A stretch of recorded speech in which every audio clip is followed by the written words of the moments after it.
पाकिस्तान की नापाक हरकतों को लेकर देश में गुस्सा लगातार बढ़ता जा रहा है। हर वर्ग और हर समुदाय मोदी सरकार से उसकी छवि के मुताबिक पाकिस्तान के खिलाफ निर्णायक फैसला लेने की उम्मीद कर रहा है, लेकिन पाकिस्तान के खिलाफ कार्रवाई के लिए युद्ध के अलावा सरकार के पास बहुत सीमित विकल्प है। इनमें सबसे अहम है सीमा पर सुरक्षा के बंदोबस्त पुख्ता करने के लिए सरहद पर दीवार बनाने का प्रस्ताव। उड़ी हमले के बाद गृहमंत्री राजनाथ सिंह ने 2018 तक पाकिस्तान से लगी सीमा को सील कराने का ऐलान किया था, लेकिन बाद में उन्होंने बॉर्डर पर दीवार बनाने की बात से इनकार कर दिया। इसके खिलाफ सुप्रीम कोर्ट में याचिका डाली गई है। हालांकि सरकार ने बॉर्डर के उन इलाकों में जहां फेंसिंग नहीं है और नदी और नाले हैं, वहां पर इलेक्ट्रॉनिक सर्विलांस लगाने के निर्देश दिए हैं। फेंसिंग वाले क्षेत्र और जो ज्यादा खतरनाक इलाके हैं, वहां से भी घुसपैठ होती है। इसके लिए अंडरग्राउंड सेंसर भी लगाए जाएंगे। नदी नालों के इलाके में लेजर वॉल होगी, साथ ही इन्हीं इलाकों में अंडरग्राउंड वाटर सेंसर लगाए जाएंगे। सीमा के आसपास इलेक्ट्रो ऑप्टिक सेंसर लगाए जाएंगे।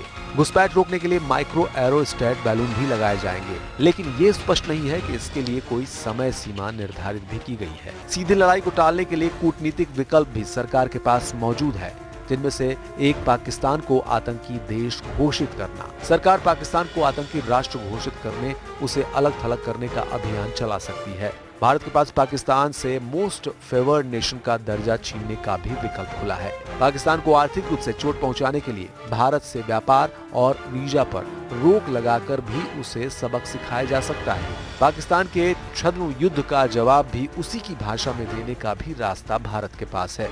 भारत बलूचिस्तान के मुद्दे को भी हवा दे सकता है और अंतर्राष्ट्रीय बिरादरी की मदद से पाकिस्तान पर दबाव बनाया जा सकता है। इसके अलावा गिलगित बाल्टिस्तान और पीओके में पाकिस्तान के खिलाफ उठ रही आवाजों को समर्थन देकर भी पाकिस्तान को काबू में किया जा सकता है। नहीं भूलना चाहिए कि पीएम मोदी को आजादी के बाद का सबसे लोकप्रिय नेता बताया जाता है। ऐसे में उन्हें भी इंदिरा गांधी से सबक लेने की जरूरत है। इंदिरा की पहल पर भारत ने पाकिस्तान के 2 टुकड़े कर 1971 के युद्ध में बांग्लादेश बना दिया था। पाकिस्तान के छद्म युद्ध को जवाब देने के लिए सबसे जरूरी है जम्मू कश्मीर में बह रही अलगाववाद की आंधी को रोकना, क्योंकि जम्मू कश्मीर के भीतर से मिल रहे समर्थन से भी पाक के हौसले बुलंद हो रहे हैं। सरहद पर मुआयने के लिए आए पाक सेनाध्यक्ष ने फिर दोहराया कि वो कश्मीर के आंदोलन को समर्थन देते रहेंगे। असलियत भी यही है कि कश्मीर घाटी में अमन चैन कायम करने के लिए अलगाववादी नेताओं को बातचीत के लिए टेबल पर लाना बेहद जरूरी है, वरना पत्थरबाजी का जवाब उसी अंदाज में देने पर पाक और अलगाववादियों को मुद्दे का अंतर्राष्ट्रीयकरण करने का मौका मिलेगा। पूर्व प्रधानमंत्री अटल बिहारी वाजपेयी ने भी जमहूरियत, कश्मीरियत और इंसानियत का नारा इसीलिए दिया था। घाटी की आवाम और सरकार दोनों इसी नीति पर चलने की मांग भी कर रहे हैं, लेकिन समस्या बीजेपी की धारा 370 को स्थायी मुद्दा बनाने की है। बीजेपी इस मुद्दे को राम मंदिर निर्माण की तरह टालने की कोशिश भले ही करे, लेकिन उससे जुड़े संगठन और कार्यकर्ता मौका पाते ही मुद्दे को उछालकर बातचीत के माहौल को गर्म कर देते हैं। दूसरी बात यह है कि यही लोग उग्र राष्ट्रवाद और घोर देशभक्ति के नाम पर संवाद की जगह हॉट परस्यूट यानी पीछा करके मारने का माहौल पैदा कर रहे हैं, क्योंकि इसी नीति का प्रचार कर बीजेपी 2014 से चुनाव जीतती रही है। ऐसे में बीजेपी ऐसे धर्म संकट में फंस गई है जहां आगे कुआं पीछे खाई है। विपक्ष में रहते हुए बीजेपी ने इस कैच 22 सिचुएशन पर यूपीए सरकार को जबरदस्त तरीके से घेरा था। अब कांग्रेस बीजेपी को घेर रही है, लेकिन सरकार की ये खामोशी बता रही है कि भारत के कूटनीतिक रास्ते बंद हो चुके हैं। वहीं कश्मीरी अलगाववादियों से सरकार बात करने को तैयार नहीं है, तो एक ही रास्ता बचता है, वो है सर्जिकल स्ट्राइक पार्ट 2। बार बार भारतीय जवानों के क्षत विक्षत शव मिलने पर देश में गुस्सा फूट पड़ा है।